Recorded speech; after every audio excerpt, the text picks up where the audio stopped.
I cannot tell you how much I loved this. Eternity is in silence. It is in the quiet of the world, in the darkness and solitude of the heart.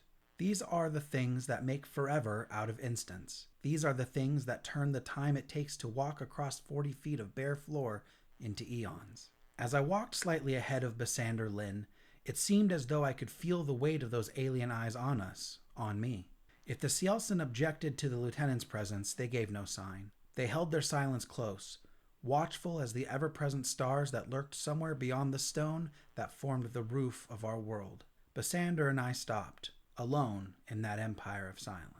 Suneater is very rapidly threatening to rival my love of The Expanse and its place as number one in the sci-fi portion of my heart. But it's only been one book, so I'm going to refrain from acting hastily. Empire of Silence is a future history written by the main character, Hadrian Marlowe. Hadrian Half-Mortal, the Sun Eater.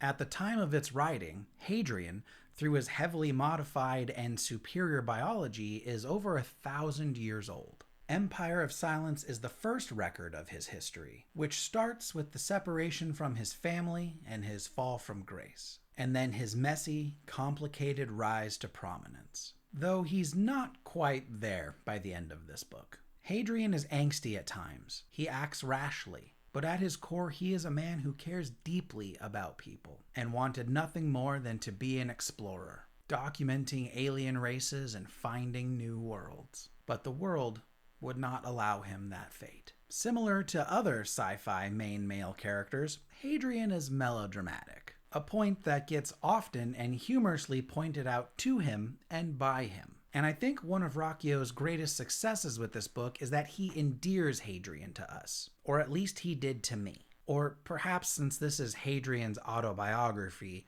he endeared himself to us. Hadrian does bad things. He lies, he cheats, he steals, he kills. But in the context of who Hadrian is, through our access to his thoughts, as well as the actions of the story, we root for him. Or, again, at least I did.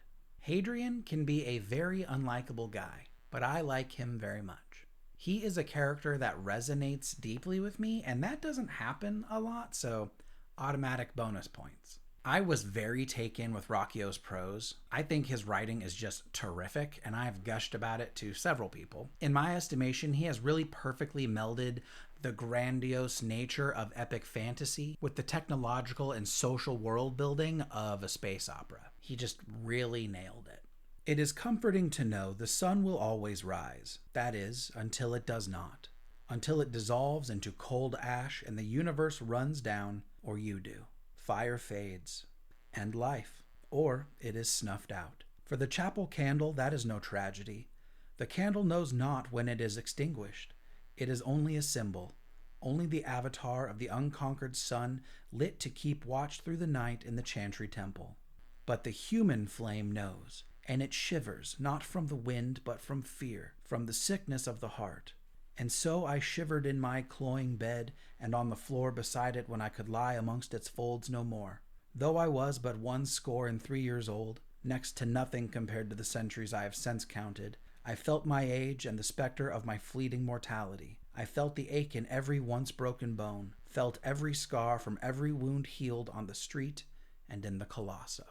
One of the biggest criticisms about Empire of Silence that people communicated to me was that it is very slow. I do not disagree necessarily that this book can be pretty slow, but it also is not something that bothered me. Hadrian himself and his relationships with the people in the books were so interesting to me that I did not need constant action. I was content to watch his day-to-day life and all the nuance and minutia that goes into being a noble in hiding on a foreign world. The slowness of Empire of Silence, paired with just the terrific writing and how rich the world is, reminded me of like sci-fi Robin Hobb. Again, I think it is that good. The slowness is something that apparently goes away in later books, but regardless, I am very much looking forward to continuing the series. I think if you are even remotely curious about this book, you should absolutely give it a shot. I don't think it will land for all of you, but you are never worse off for having tried. I loved this. It was almost enough to make me believe that there was a God, and that he hated me. Please like, comment, and share.